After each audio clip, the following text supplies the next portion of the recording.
Los señores Lunático, Canuto y Cornamenta están orgullosos de presentar Magos y Medianos, el único canal en el que no utilizamos lápiz ni papel para dibujar, sino la varita.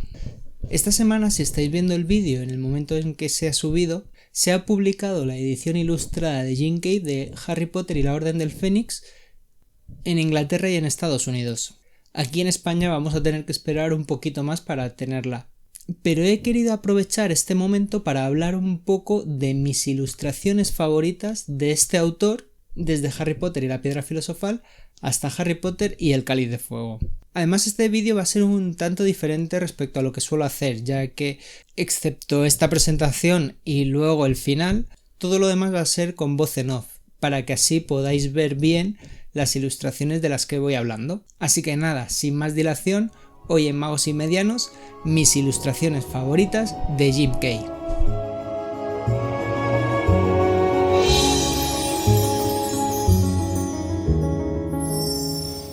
Voy a ir un poco en orden y voy a empezar por las ilustraciones que más me gustan de Harry Potter y la Piedra Filosofal. Y la primera que voy a destacar la encontramos muy pronto, de hecho es la ilustración que encontramos en la guarda de este libro. Se trata, como podéis ver, de la propia interpretación de Jim Kay de Hogwarts. Como podéis ver, tiene una forma un tanto extraña, no se asemeja a la que podemos ver en las películas. Me gusta que haga una reinterpretación, como bien decía, de la silueta de Hogwarts, ya que al ser un castillo que es plenamente mágico, tiene sentido que no tenga una estructura tan habitual como la que sí que podemos ver en las películas, que aunque es muy impresionante, muy impactante y ya es muy icónico, realmente tiene la forma, la estructura de un castillo que podríamos encontrar en este mundo. En cambio, en esta versión claramente tiene una estructura que solo se puede mantener por arte de magia. Además, que todo sea en escala de grises le da un toque gótico, un toque incluso romántico que creo que encaja a la perfección con lo que representa el castillo de Hogwarts. Avanzamos un poco en el libro y llegamos al momento en el que Harry descubre por fin que es un mago. Y en esta ilustración tenéis el momento en el que Hagrid decide añadirle una cola de cerdo a Dudley. Con esta ilustración ya podéis ver más o menos cuáles son las características principales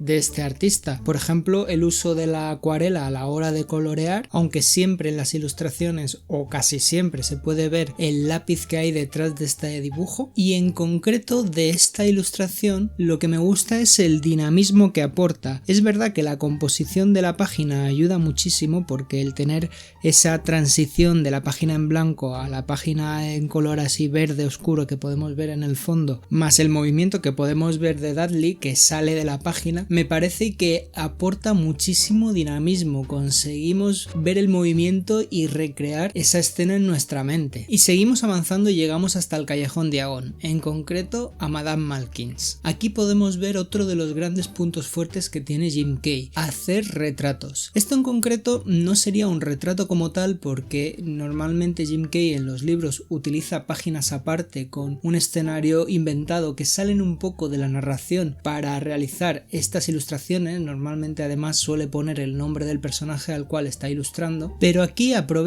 que este personaje, Draco Malfoy, como podéis ver, está en una posición de reposo porque le están realizando las túnicas para el colegio, para hacer una ilustración, un retrato completo de este personaje. Y la verdad es que me gusta mucho cómo lo retrata. Creo que coge los puntos característicos que menciona Rowling en sus descripciones: la barbilla afilada, la piel pálida, que eso está enfatizado debido a la iluminación que elige el artista para retratarlo, una iluminación desde abajo que resalta esa claridad de su piel, y sobre todo ayuda a resaltar el hecho de que es una persona que no tiene demasiadas buenas intenciones. Creo que con una ilustración tan estática consigue retratar muy bien cuáles son las intenciones, cuál es incluso la personalidad de este personaje, y eso os aseguro que no es nada fácil. Y dejamos el expreso de Hogwarts y nos metemos en el Ford Anglia volador para llegar a Harry Potter y la Cámara Secreta. En este libro tenemos varias ilustraciones que me recuerdan un poco al ambiente que suele generar, por ejemplo, artistas, directores, como es el caso de Tim Burton. Y llegamos al cumpleaños de muerte de Nick casi decapitado y nos encontramos con una de mis ilustraciones favoritas, prácticamente de todo el mundo mágico, por así decirlo. Y eso que no aparece ningún personaje que sea conocido o que tenga demasiado protagonismo. Se trata, como podéis ver, uno de los miembros de los jinetes sin cabeza. Pero lo que realmente me fascina de esta ilustración es el uso de los colores. Aquí lo que hace es, sobre un fondo negro, trazar con unas pinceladas muy sutiles, prácticamente no hay detalle más allá de la cara del personaje que se encuentra en la ilustración. Todo lo demás está hecho con trazos de colores súper saturados que le dan muchísimo contraste y le dan ese aspecto fantasmagórico. Vemos que incluso se pueden ver las diferentes capas anatómicas de este caballo que le dan una translucidez muy difícil de conseguir a la hora de ilustrar. Esta ilustración siempre me ha recordado a Pesadilla antes de Navidad, al momento en el que el Oogie Boogie está cantando su canción y todo está oscuro y solo se ven los perfiles utilizando luces de neón. Creo que el efecto es el mismo, es un efecto aterrador y que es espectacular. A lo largo de los libros ilustrados por Jim Kay nos encontramos con ciertas ilustraciones que serían como páginas de un libro de naturaleza, un libro de animales, en este caso de animales fantásticos, donde podemos ver un poco la anatomía de diferentes criaturas, en este caso, como podéis ver, la del fénix. Me gusta mucho este tipo de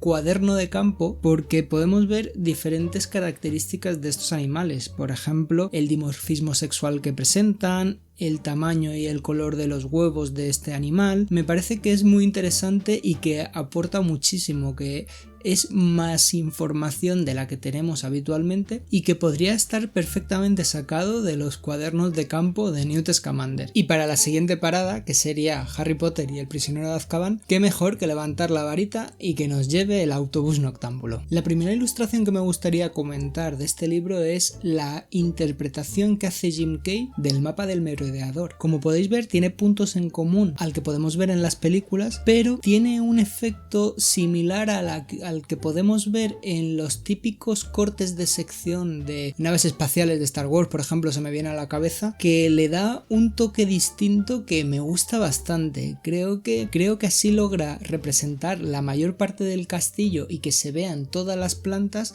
en un mismo plano. Y me gusta mucho, me gusta mucho. Y además podemos ver la versatilidad que tiene este artista, ya que esto prácticamente se trata de dibujo técnico y además de dibujo técnico bastante complejo. Y viajamos casi al final del libro para encontrarnos el momento en el que Snape se encuentra con Remus y Sirius Black juntos por primera vez después de muchos años. Esta ilustración me encanta, o sea, ya no solo por el hecho de cómo está representado Snape, que me parece que es todo un acierto, es distinto al que podemos ver de Alan Rickman, pero mantiene las características que se describen en los libros, pero es que además me gusta mucho cómo vuelve a estar representada aquí la magia. Vemos esas cuerdas que convoca para atar a Sirius y a Remus, pero ese cerco lumínico que tiene alrededor la varita me parece que es muy llamativo. Ilustra perfectamente que se está haciendo un hechizo y que no es tan fácil mostrar en una ilustración. Muchas veces